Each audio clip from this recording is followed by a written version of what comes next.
हरि ओम।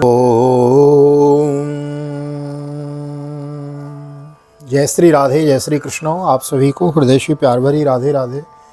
और कैसे हैं आप सब? आशा करते हैं ठाकुर श्री की कृपा से आप सब कुशल मंगल होंगे और भगवान की भक्ति में लीन होंगे। मैं राधे श्याम वशिष्ठ नित्य की भांति आपका बहुत बहुत स्वागत करता हूँ। ले चलता हूँ आज की पावन कथा प्रसंग में, जिसके अंतर्गत श्रीमद् भागवत के दशम स्कंद के उत्तरार्ध यानी अथ 55वां अध्याय 50वें अध्याय में हम प्रवेश करेंगे। श्रीमद् भागवत क्या है? बोले भागवत भगवान है। भागवत भगवान के 12 अंग हैं। 12 अंगों में दशम स्कंद भागवत भगवान का हृदय है। वो हृदय के 2 हिस्से होते हैं, इसलिए पूर्वार्ध और उत्तरार्ध। भागवत के दशम स्कंद के भी 2 भाग हैं। तो आइए उत्तरार्ध में हम प्रवेश करेंगे। नए आए हैं चैनल को सब्सक्राइब कर लीजिए, मेरे साथ गोविंद नाम गुनगुनाइए। श्री कृष्ण गोविंद हरे मुरारी, नाथ नारायण वासुदेव। श्री कृष्ण गोविंद हरे मुरारी, नाथ नारायण वासुदेव। हे नाथ नारायण वासुदेव, हे नाथ नारायण वासुदेव। श्री कृष्ण गोविंद हरे मुरारी, नाथ नारायण वासुदेव। नारायणं नमस्कृत्य नरं चैव नरोत्तमं देवीं सरस्वतीं व्यासं ततो जयमुदीरयेत्। कृष्णाय वासुदेवाय हरे परमात्मने प्रणतः क्लेशनाशाय गोविन्दाय नमो नमः। ओं नमो भगवते वासुदेवाय। श्रीमद्भागवत महापुराणं दशमस्कन्ध उत्तरार्ध 55वां अध्याय। श्रीशुकवाच अस्ति प्राप्तिश्च कंसस्य महिष्यो वरतरसवमृते वरतरिदुःखार्थे ईयतु स्म पितृग्रहान् पितृमगधराजाय जरासन्धाय दुःखिते। वेदयाञ्चक्रतु सर्वम् आत्मवेदव्यकारणं स तदप्रियमाकर्ण्य शोकामर्षायतो नृप अयादवीं महीं कर्तुं चक्रे परममुद्यमम्। अक्षोहिणीभिर्विंशन्त्यां त्रिशभिश्चापि संवृतो यदुराजधानीं मथुरां न्यरुणत् सर्वतो दिशम्। श्री सुखदेव जी कहते हैं, भरत वंश शिरोमणि परीक्षित कंस की 2 रानियाँ थीं, अस्थि और प्राप्ति। पति की मृत्यु से उन्हें बड़ा दुख हुआ और वे अपने पिता की राजधानी में चली गईं। उन दोनों का पिता था मगधराज जरासंध। उससे उन्होंने बड़े दुख के साथ अपने विधवा होने के कारणों का वर्णन किया। परीक्षित, यह अप्रिय समाचार सुनकर पहले तो जरासंध को बड़ा शोक हुआ, परंतु पीछे वह क्रोध से तिलमिला उठा। उसने यह निश्चय करके कि मैं पृथ्वी पर एक भी यदुवंशी नहीं रहने दूंगा, युद्ध की बहुत बड़ी तैयारी की और 23 अक्षोहिणी सेना के साथ यदुवंशियों की राजधानी मथुरा को चारों ओर से घेर लिया है। निरीक्ष्य तद्बलं कृष्णोद्वेलमिव सागरं स्वपुरं तेन संरुद्धं सुजनं च व्याकुलं चिन्तयामास भगवान् हरिं कारणमानुषो। तद्देशो कालानुगुणं स्वावतार प्रयोजनं हनिष्यामि बलं वयो तद्भुवि भारं समाहितं मागधेन समानीतं वस्यानं सर्वभूभुजाम्। अक्षोहिणी संख्यातं भटास्वरथकुञ्जरै मागधस्तु न हन्तव्यो भूय कर्तां बलोद्यमम्। भगवान श्री कृष्ण ने देखा जरासंध की सेना क्या है, उमड़ता हुआ समुद्र है। उन्होंने यह भी देखा कि उसने चारों ओर से हमारी राजधानी घेर ली है और हमारे स्वजन तथा पूर्ववासी भयभीत हो रहे हैं। भगवान श्री कृष्ण पृथ्वी का भार उतारने के लिए ही मनुष्य का सा वेश धारण किए हुए हैं। अब उन्होंने विचार किया कि मेरे अवतार का क्या प्रयोजन है और इस समय इस स्थान पर मुझे क्या करना चाहिए। उन्होंने सोचा, यह बड़ा अच्छा हुआ कि मगधराज जरासंध ने अपनी अधीनस्थ नरपत्नियों की पैदल घुड़सवार रथी और हाथियों से युक्त कई अक्षोहिणी सेना इकट्ठी कर ली है और यह सब तो पृथ्वी का भार ही जुटकर मेरे पास आ पहुंचा है। मैं इसका नाश करूंगा, परंतु अभी मगधराज जरासंध को नहीं मारना चाहिए, क्योंकि वह जीवित रहेगा तो फिर से असुरों की बहुत सी सेना इकट्ठी कर लाएगा। मेरे अवतार का यही प्रयोजन है कि मैं पृथ्वी का बोझ हल्का कर दूं, साधु सज्जनों की रक्षा करूं और दुष्ट दुर्जनों का संहार, समय समय पर धर्म की रक्षा के लिए और बढ़ते हुए अधर्म को रोकने के लिए मैं भी अनेकों शरीर ग्रहण करता हूँ। एतदर्थोऽवतारोऽयं भूभारो हरणाय मे संरक्षणाय साधूनां कृतोऽन्येषां वधाय च अन्योऽपि धर्मरक्षायै देहः सन्धीयते मया। विरामायाभ्यधर्मस्य काले प्रभवतः क्वचित् एवं ध्यायन्ति गोविन्दो आकाशात् सूर्यवर्चसो आयुधानि च दिव्यानि पुराणानि यद्रक्षयो। दृष्ट्वा तानि ऋषिकेशो सङ्कर्षणमथा ब्रवीत् पश्चार्यं व्यसनं प्राप्तं यदोन्नां त्वात्तां प्रभो ये सते रथ आयातो। दैतान्यो युधानि च सौ सेना इकट्ठी कर लाएगा। मेरे अवतार का परीक्षित भगवान श्री कृष्ण इस प्रकार विचार कर ही रहे थे कि आकाश से सूर्य के समान चमकते हुए दो रथा पहुँचे। उनमें युद्ध की सारी सामग्रियाँ सुसज्जित थीं और दो सारथी उन्हें हाँक रहे थे। इसी समय भगवान के दिव्य और सनातन आयुध भी अपने आप वहाँ आकर उपस्थित हो गए। उन्हें देखकर भगवान श्री कृष्ण ने अपने बड़े भाई बलराम जी से कहा, भाई जी, आप बड़े शक्तिशाली हैं और इस समय जो यदुवंशी आपको ही अपना स्वामी और रक्षक मानते हैं, जो आपसे ही सनात हैं, उन पर बहुत बड़ी विपत्ति आ पड़ी है। देखिए, आपका रथ है और आपके प्यारे आयुध हल मूसल आ पहुँचे हैं। अब आप इस रथ पर सवार होकर शत्रु सेना का संहार कीजिए और अपने स्वजनों को इस विपत्ति से बचाइए। भगवान साधुओं का कल्याण करने के लिए ही हम दोनों ने अवतार ग्रहण किया है। यानामास्ताय जय्ये तद्व्यसनाद स्वान् समुद्धर एतदर्थं विनो जन्म साधूनामी ससर्मकृत त्रयोविंशतिनीकाख्यं भूमिर्भारामपाकरोः एवं सम्मज्जदा सारोदंसितो रत्नो पुरातो निर्जग्मतु स्वायुधाढ्यो बलेनाल्पीय साव्रतो शङ्खं तद्मो विनिर्गत्य हरिर्दारुकसारथिः ततो भूतपरसैन्यानां मृदिवित्रासवीपतो तावहमागधो वीक्ष हे कृष्ण पुरुषादमः न त्वया योधमिच्छामि बालिकेनेन लज्जयोः सप्तेन हि त्वया मन्दो न योत्स्ये याहि बन्धोहत। अब आप तो यह 23 अक्षौणी सेना पृथ्वी का यह विपुल भार नष्ट कीजिए। भगवान श्री कृष्ण और बलराम जी ने यह सलाह करके कवच धारण किए और रथ पर सवार होकर वे मथुरा से निकले। उस समय दोनों भाई अपने अपने आयुध लिए हुए गए और छोटी सी सेना उनके साथ साथ चल रही थी। श्री कृष्ण का रथ हाँक रहा था। दारुकपुरी से बाहर निकलकर उन्होंने अपना पंचजन्य शंख बजाया। उनकी शंख की भयंकर ध्वनि सुनकर शत्रुपक्ष की सेना के वीरों का हृदय डर के मारे थर्रा उठा। उन्हें देखकर मगधराज जरासंध ने कहा, पुरुषाधम कृष्ण, तू तो अभी निरा बच्चा है। अकेले तेरे साथ लड़ने में मुझे लाज लग रही है। इतने दिनों तक तू न जाने कहाँ छिपा फिरता था। मंद, तू तो अपने मामा का हत्यारा है, इसलिए मैं तेरे साथ नहीं लड़ सकता। जा मेरे सामने से भाग जा। तब रामो यदि श्रद्धा युद्धस्व धैर्यमुद्वहत्वामक्षरैक्षन्नं देहं स्वर्याहिमां जहि। बलराम, यदि तेरे चित्त में यह श्रद्धा हो कि युद्ध में मरने पर स्वर्ग मिलता है तो तू हिम्मत बांधकर मुझसे लड़। मेरे बाणों से छिन्न भिन्न हुए शरीर को यहाँ छोड़कर स्वर्ग में जा, अथवा यदि तुझमें शक्ति हो तो मुझे ही मार डाल। श्री भगवान उवाच, न वै सूरा विकथन्ते दर्शयन्ते पौरुषं न ग्रहणीमो वचो राजन्नातुरस्य ममूर्षतः। भगवान श्री कृष्ण ने कहा, मगधराज, जो सूरवीर होते हैं वे तुम्हारी तरह डिंग नहीं हाँकते, वे तो अपना बल पौरुष ही दिखलाते हैं। देखो, अब तुम्हारी मृत्यु तुम्हारे सिर पर नाच रही है। तुम वैसे ही अब अकबक कर रहे हो जैसे मरने के समय कोई सन्निपात रोगी करे। बकलो, मैं तुम्हारी बात पर ध्यान नहीं देता। श्री शुकोवाचो, जरासुतस्ताभिसृत्य माधवो महाबलोघेन बलीयसा वृणोत् ससैन्ययानाध्वजवाजिसारथी सूर्यानलो वायुरिवाभ्रेणुभिः सुपर्णतालद्वयचिह्नितो रथावलक्षयन्तो वरिरामयोर्मृदे।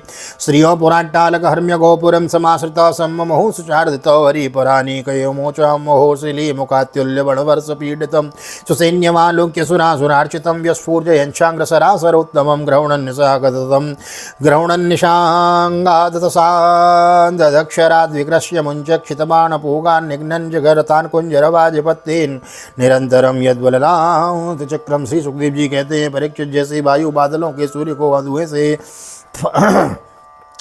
आग को ढक लेती है किंतु वास्तव में वे ढकते नहीं हैं, उनका प्रकाश फिर फैलता ही है, वैसे ही मगधराज जरासंध ने भगवान श्री कृष्ण और बलराम के सामने आकर अपनी बहुत बड़ी बलवान और अपार सेना के द्वारा उन्हें चारों ओर से घेर लिया। यहाँ तक कि उनकी सेना रथ, ध्वजा, घोड़ों और सारथियों का देखना भी बंद हो गया। मथुरा की स्त्रियां अपने महलों की अटारियों, छज्जों और फाटकों पर चढ़कर युद्ध का कौतुक देख रही थीं। तब उन्होंने देखा कि युद्ध भूमि में भगवान श्री कृष्ण की गरुड़ चिन्ह से चिन्हित और बलराम जी की ताल चिन्हित ध्वजा वाले रथ नहीं दिख रहे थे। तब वे शोक के आवेग से मूर्छित हो गईं। जब भगवान श्री कृष्ण ने देखा कि शत्रु सेना के वीर हमारी सेना पर इस प्रकार बाणों की वर्षा कर रहे हैं मानो बादल पानी की अनगिनत बूंदें वर्षा रहे हों और हमारी सेना उससे अत्यंत पीड़ित व्याधित हो रही है, तब उन्होंने अपने देवता और असुर दोनों से सम्मानित सारंग धनुष का टंकार किया। इसके बाद वे तरकस में से बाण निकालने और उन्हें धनुष पर चढ़ाने और धनुष की डोरी खींचकर झुंड के झुंड बाण छोड़ने लगे। उस समय उनका वह वेग से अलात चक्र लुकारी घुमा रहा था। धनुष इतनी फुर्ती से घूम रहा था मानो मानो कोई बड़े वेग से अलाद चक्र और लोकारी घुमा रहा हो। इस प्रकार भगवान श्री कृष्ण जरासंध की चतुरंगनी हाथी, घोड़े, रथ और पैदल सेना का संहार करने लगे। निर्विन्न कुंभाकर्णों पे तूरने कसो सरव्रक्न कंधरो रथा हता स्वाधज सूत नायको पदाय दक्षिण भुजोरुकंधर संचिद्यमानाद्विपदेव वजाववाजिनो मंगम प्रसूतां शतसहस्रगापगा भुजाहयः पुरुष शीर्षकच्छप यतद्वीपहे अग्र्याकुल करोरुमीना नरकेशशैवलधनुस्तरङ्गायुधगुल्म संकुल अक्षोरिकावर्त बयान कामय मणिप्रवेकाभरणार्म भरिणास्म सर्कर प्रवर्तिताभिरुभयावहामृते मनस्विनामर्षकरीं हरस्करी परस्परं विघ्नन्ततारीन्मुसलेन दुर्मदान् सङ्कर्षणेन परिमेयतीजसो बलं तदङ्गाणवधरुगभैरवं दुरन्तपारं मगधीन्द्रपालितं क्षयं प्रणीतं वसुदेवपुत्रयो विक्रीडितं तज्जगदीशयो परं सिद्ध्युद्भवान्तं भुवनत्रयस्य समीहतेनन्तगुणः स्वलीलयो न तस्य चित्रं परपक्षनिग्रहो सतापि मर्त्यानुविधस्य वर्ण्यते। रथ और पैदल सेना का संहार करने लगे। इससे बहुत से हाथियों के सिर फट गए और वे मर मर कर गिरने लगे। बाणों की बौछार से अनेकों घोड़ों के सिर धड़ से अलग हो गए। घोड़े ध्वजा सारथी और सारथियों के नष्ट हो जाने से बहुत से रथ बेकाम हो गए। पैदल सेना की बाहें, जांग और सिर आदि अंग प्रत्यंग कट कट कर गिर पड़े। उससे युद्ध में अपार तेजस्वी भगवान बलराम जी ने अपनी मूसल की चोट से बहुत से मत वाले शत्रुओं को मार मार कर उनके अंग प्रत्यंग से निकले हुए खून की सैकड़ों नदियां बहा दी। कहीं मनुष्य कट रहे हैं तो कहीं हाथी और घोड़े छटपटा रहे हैं। उन नदियों में मनुष्यों की भुजाएं सांप के समान जान पड़ती और सिर इस प्रकार मालूम पड़ते मानो कछुओं की भीड़ लग रही हो और मरे हुए हाथी दीप जैसे घोड़े का ग्राहों के समान जान पड़ते। हाथ और जांघें मछलियों की तरह, मनुष्यों के केस शेवार के समान धनुष तरंगों की भांति और अस्त्र शस्त्र लता एवं तिनकों के समान जान पड़ते। ढालें ऐसी मालूम पड़ती मानो भयानक भंवर हों। बहुमूल्य मणियों और आभूषण पत्थर के रोड़ों तथा कंकड़ों के समान बहे जा रहे थे। उन नदियों को देखकर कायर पुरुष डर रहे थे और वीरों को आपस में खूब उत्साह बढ़ रहा था। परीक्षित जरासंध की वह सेना समुद्र की समान दुर्गम, भयावह और बड़ी कठिनाई से जीतने योग्य थी, परंतु भगवान श्री कृष्ण और बलराम जी ने थोड़े ही समय में उसे नष्ट कर डाला। वे सारे जगत के स्वामी है, उनके लिए एक सेना का नाश कर देना केवल खिलवाड़ ही तो है। परीक्षित भगवान के गुण अनंत हैं। वे खेल खेल में ही तीनों लोकों की उत्पत्ति, स्थिति और संहार करते हैं। उनके लिए यह कोई बड़ी बात नहीं है कि शत्रुओं की सेना को इस प्रकार बात ही बात में सत्यानाश कर देवें। तथापि जब वे मनुष्य का आवेश धारण करके मनुष्य की सी लीला करते हैं तब उसका भी वर्णन किया ही जाता है। जग्राह विरथम रामो जरासंधम महाबलम हस्तानीको वसिष्ठासुम सिंहम सिंहो में भोजसा बध्यमानम मतारातिम पासिर्वारुणयमानुषैः वारयामास गोविंदस्तेन कार्याचकीर्षयो स मुक्तो लोकनाथाभ्यां व्रीडितो वीरसम्मतो तपसि कृतसंकल्पो वारितो पतिव्राजवीः वाग्ये पवित्रार्थपतेर्नयने प्राकृतैरपि स्वकर्मो बन्धप्राप्तोऽयं यदभिस्ते पराभवो हस्तेषु सर्वाणिकेषु नृपो भारद्रतस्ततो उपेक्षितो भगवता मगधाना दुर्मना एवं मुकुन्दोक्षप्यबल च मुकुन्दोऽप्यक्षतबलो निस्तीर्णारिबलार्णवो विकीर्यमाणः कुसुमेर्विदशैर्नमोदिते मातुरैरूपसंगम्यं विज्वरे मुदितात्मभिः उपगीयमान विजय सूतमागधवन्दिभिः। इस प्रकार जरासंध की सारी सेना मारी गई। रथ भी टूट गया, शरीर में केवल प्राण बाकी रहे।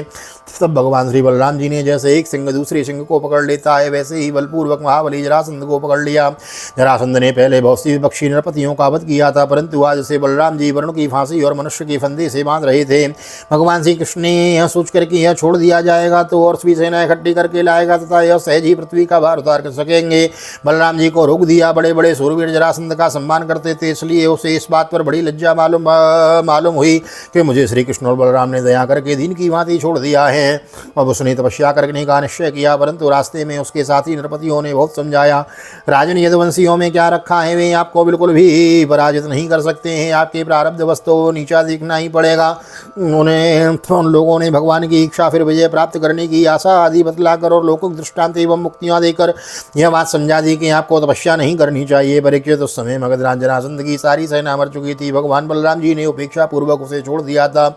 इससे वह बड़ा उदास होकर अपने देश मगध में चला गया, परंतु भगवान श्री कृष्ण की सेना में किसी का बाल भी बाका न हुआ और उन्होंने जरासंध की 23 अक्षौहिणी सेना पर जो समुद्र के समान थी बड़े सहज ही विजय प्राप्त कर ली। उस समय बड़े बड़े देवता उन पर नंदन वन के पुष्पों की वर्षा और उनके इस महान कार्य का अनुमोदन प्रशंसा कर रहे थे। जरासंध की सेना से पराजय मथुरावासी भयरहित हो गए और भगवान श्री कृष्ण की विजय से उनका हृदय आनंद से भर रहा था। भगवान श्री कृष्ण आकर उनसे मिल गए। सूत मागध और बंदी जन उनकी विजय के गीत गा रहे थे। शङ्खदुन्दुभयोने दुर्वैरे तुर्यान्यकसो वीणान् वेणु मृदङ्गानि पुरं गृह प्रविशति प्रभो सिक्तमार्गां दष्टुजनां पातका पताका विरलङ्कृतां निर्घुष्टां ब्रह्मघोषेण कौतुकाबद्धतोरणां निचीयमानो नारीभिर्माल्यादध्यक्षताङ्कुरे निरीक्ष्यमाणा सन्नेयं प्रीतिस्खलितलोचनो आयुधनगतं वित्तम् अनन्तं वीरभूषणं यदुराजान् ततः साहृतं प्रादिशत् प्रभोः एवं सुत्वदशकृत्वस्तावच्छत्यो त्यक्षोहिणीबलः योधेमागधो राजा युधभिः कृष्णपालिते यक्षिण्व सद्बलं सर्वं प्रश्नय कृष्णतेजसो हतेषु स्वेननीकेषु स्वेष्वनीकेषु दग्धो यादिभिर्नृपो। जिस समय भगवान श्री कृष्ण ने नगर में प्रवेश किया उस समय वहाँ शंख नगारे बेरी तुरही वीणा बांसुरी और मृदंग आदि बाजे बजने लगे थे।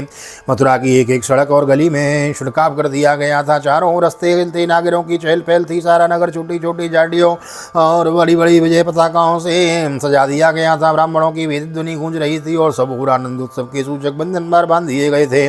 जिस समय से कृष्ण नगर में प्रवेश कर रहे थे उस समय नगर की नारियां प्रेम और उत्कंठा से भरे हुए नेत्रों से उन्हें स्नेहपूर्वक निहार रही थी और फूल के हार, दही, अक्षत और जौ आदि के अंकुरों की उनके ऊपर वर्षा कर रही थी। भगवान श्री कृष्ण रणभूमि से अपार धन और वीरों की आभूषण ले आए थे। वह सब उन्होंने यदुवंशियों के राजा उग्रसेन के पास भेज दिया। परीक्षित इस प्रकार 17 बार 23 अक्षौहिणी सेनाएं इकट्ठी करके मगध राज्य जरासंध ने भगवान श्री कृष्ण के द्वारा सुरक्षित यदुवंशियों से युद्ध किया, किंतु यादवों ने भगवान श्री कृष्ण की शक्ति से हर बार उसकी सारी सेना नष्ट कर दी। जब सारी सेना नष्ट हो जाती तब यदुवंशियों की उपेक्षा पूर्वक छोड़ देने पर जरासंध अपनी राजधानी में लौट जाता। अष्टादश संग्रामे आगमिनी तदंतर नारद प्रेषितो वीरो यवनः प्रत्यदर्शतः रोध मधुरामे द्योतसर्भिर्म्लेक्ष कोटिभिः नलोके च प्रतिद्वन्द्वो वृष्णे छित्त्वा आत्मसंहितान्तं दृष्ट्वा वञ्चिन्ततः चिन्तयत् कृष्ण संकर्षण सहायवान् अहो यदूनां वृजनं प्राप्तान् युवयतो महद। जिस समय 18वां संग्राम चढ़ने वाला ही था उसी समय नारद जी का भेजा हुआ वीर कालयवन दिखाई पड़ा। युद्ध में कालयवन के सामने खड़ा होने वाला वीर संसार में दूसरा कोई न था। उसे जब यह सुना कि यदुवंशी हमारे ही जैसे बलवान हैं और हमारा सामना कर सकते हैं, तब 3 करोड़ मृक्षों की सेना लेकर उसने मथुरा को घेर लिया। कालयवन की उसमें चढ़ाई देखकर भगवान श्री कृष्ण ने बलराम जी के साथ मिलकर विचार किया, अहो इस समय तो यदुवंशियों पर जरासंध और कालयवन ये दो विपत्तियां एक साथ ही मंडरा रही हैं। यवनोयम निरुन्धेस्मान तावन महाबलो यवनोयम निरुन्धेस्मान नद्यो तावन महाबलो मागधोप्यद्य वासो वा पशो वा गमिष्यति आवयोर्योध्यतो रस्य यद्गन्त्यां जरासुतो बन्धून्वदेष्यन्ते तथवा निष्यते स्वपुरं बलि तस्माद्यद्यो विदास्यामो दुर्गं द्विपददुर्गमं तत्र ज्ञातिं समादाय यवनो घातयामहे इति सम्पन्त्र भगवान् दुर्गं द्वादशयोजनम् अन्तः समुद्री नगरं कृष्णाद्भुतमचीकरद् दृश्यते यत्र हि द्वाष्ट्रं विज्ञानं शिल्पनिपुणं रत्य चत्वरतवीतिभिर्यथा वास्तु विनिर्मितं सुरद्रुमोलतोद्यान विचित्रोपवनान्वितं हिमशृङ्गे दिवेश्वरग्भिः स्वाटिकाटालगोपुरैः राजत्तारकुटैः कोष्ठैर्हिमकुम्भैरलङ्कृतैः रत्नकूटैर्हिमग्रहैर्हेमैर्महामरकतस्थलैः वास्तुस्पतीनां च ग्रहैर्वल्लभैः विश्वनिर्मितं चातुर्वर्ण्योजनाकीर्णं यदुदेव ग्रहुल्लसत्। आज इस परम बलशाली यवन ने हमें आकर घेर लिया है और जरासंध भी आजकल या परसों में आ ही जाएगा। यदि हम दोनों भाई इसके साथ लड़ने में लग गए और उसी समय जरासंध भी आ पहुंचा तो हमारे बंधुओं को मार डालेगा, तो या कैद करके अपने नगर में ले जाएगा, क्योंकि वह बहुत बलवान है। इसलिए आज हम लोग एक ऐसा दुर्ग, ऐसा किला बनाएंगे जिसमें किसी भी मनुष्य का प्रवेश करना अत्यंत कठिन होगा। अपने स्वजन संबंधियों को उसी किले में पहुंचाकर फिर इस यवन का वध कराएंगे। बलराम जी ने इस प्रकार सलाह करके भगवान श्री कृष्ण ने समुद्र के भीतर एक ऐसा दुर्गम नगर बनवाया जिसकी सभी वस्तुएं अद्भुत थीं और नगर की लंबाई चौड़ाई 48 कोस की थी। उसी नगर में एक वस्तुओं विश्वकर्मा का विज्ञान, वास्तु विज्ञान और शिल्पकला की निपुणता प्रकट होती थी। उसमें वास्तुशास्त्र के अनुसार बड़ी बड़ी सड़कें, चौराहों और गलियों का यथास्थान ठीक ठीक विभाजन किया गया था। वह नगर ऐसे सुंदर सुंदर उद्यानों और विचित्र विचित्र उपवनों से युक्त था जिसमें देवताओं के वृक्ष और लताएं लहलहाती रहती थीं। सोने के इतने ऊंचे ऊंचे शिखर थे कि आकाश से बातें करते थे। स्फटिक मणि की अटारियां और ऊंचे ऊंचे दरवाजे बड़े ही सुंदर लगते थे। अन्न रखने के लिए चांदी और पीतल के बहुत से कोठे बने हुए थे, क्योंकि महल सोने के बने हुए थे। उन पर कामाधार सोने का कलश सजे हुए थे। उनके शिखर रत्नों के थे तथा गच पन्नी की बनी हुई थी, बहुत बली मालूम होती थी। इससे अतिरिक्त उस नगर में वास्तु देवता के मंदिर और छज्जे भी बहुत सुंदर सुंदर बने हुए थे। उसमें चारों वर्ण के लोग निवास करते थे और सबके बीच में यदुवंशियों के प्रधान अग्रसेन जी, वसुदेव जी, बलराम जी तथा भगवान श्री कृष्ण का महल जगमगा रहा था। क्षुधर्मां पारिजातं च महेंद्रं प्रायणोदरे यत्र चावस्थितो मर्त्यो मर्त्यधर्मेण युज्यते श्यामैककर्णान् वर्णो हयाक्षुल्कान् मनोजवान् अष्टो निधिपति कौशान् लोकपालो निजोदयान् यदि यद् भगवता दत्तो परमाधिपत्यं सुसिद्धये सर्वं प्रत्यर्पयामासुरहरो भूमिर्गतिर्नृपः तत्र योगप्रभावेण नीत्वा सर्वजनं हरिप्रजापालेन रामेण कृष्णः शमनुमन्त्रितः निर्जुगाम बुरद्वारात् पद्ममालीनरायुधः परीक्षेतः समय देवराजेंद्र ने भगवान श्री कृष्ण के लिए पारिजात वृक्ष और सुधर्मा सभा को भेज दिया। वह सभा ऐसी दिव्य थी कि उसमें बैठे हुए मनुष्य को भूख प्यास आदि मर्त्यलोक के धर्म नहीं छू पाते थे। वरुण जी ने ऐसे बहुत से श्वेत घोड़े भेज दिए जिनका एक एक कान श्याम वर्ण का था और जिनकी चाल मन के समान तेज थी। धनपति कुबेर जी ने अपना हाथ होने दिया भेज दी और दूसरे लोकपालों ने भी अपनी अपनी विभूतियां भगवान के पास भेज दी। परीक्षित सभी लोकपालों को भगवान श्री कृष्ण ने ही उनके अधिकार से निर्वाह के लिए शक्तियां और सिद्धियां दी हैं। जब भगवान श्री कृष्ण पर पृथ्वी का अवतार होकर लीला करने लगे तब सभी सिद्धियां उन्होंने भगवान के चरणों में समर्पित कर दी। भगवान श्री कृष्ण ने अपने समस्त संबंधियों को अपनी अचिंत्य महाशक्ति योग माया के द्वारा द्वारिका में पहुंचा दिया। शेष प्रजा की रक्षा के लिए बलराम जी को मथुरापुरी में रख दिया और उनसे सलाह लेकर गले में कमलों की माला पहने बिना कोई अस्त्र शस्त्र लिए स्वयं नगर के बड़े दरवाजे से बाहर निकल गए। भगवान रण छोड़कर भाग गए। स्वस्थ श्रीमद्भागवते महापुराणे पारमहंस्यां संहितायां दशम स्कंदे उत्तरार्धे दुर्ग निवेशनम नाम पंचशतमोत्सव श्री बालकृष्ण चरणार्पणमस्तु। कृष्णाय वासुदेवाय हरये परमात्मने प्रणतक्लेशनाशाय गोविंदाय नमो नमः। हरे कृष्णो कृष्ण कृष्णो हरे हरे हरे रामो राम रामो हरे हरे। राधे कृष्ण कृष्ण कृष्ण राधे राधे राधे श्याम श्याम श्याम राधे राधे। बोल राधा गोविंद भगवान की जय। श्रीमद्भागवत महापुराण की जय। श्री वेद व्यास जी महाराज की जय। सुखदेव जी महाराज की जय। राजा परीक्षित जी महाराज की जय। राजा रामचंद्र भगवान की जय। श्री हनुमान जी महाराज की जय। गोवर्धन नाथ की जय। यमुने महारानी की जय। वृंदावन माँ के बिहारी लाल की जय। गैया मैया की जय। तुलसी मैया की जय। अपने अपने माता पिता की जय। सतगुरुदेव भगवान की जय। आज के आनंद की जय। श्री राधे श्री राधे श्री राधे श्याम। जय जय राधे जय जय श्याम। सबको मिले वृंदावन धाम। तो महाराज आज जब आप ये कथा सुन रहे हैं तो एकादशी है और रंग भरनी एकादशी वृंदावन में बड़ी धूमधाम से परिक्रमा लगती है। और happy Holi to all of you. यहाँ तो ब्रज में तो 40 दिन की होली होती है तो प्रतिदिन आनंद बरस रहा है।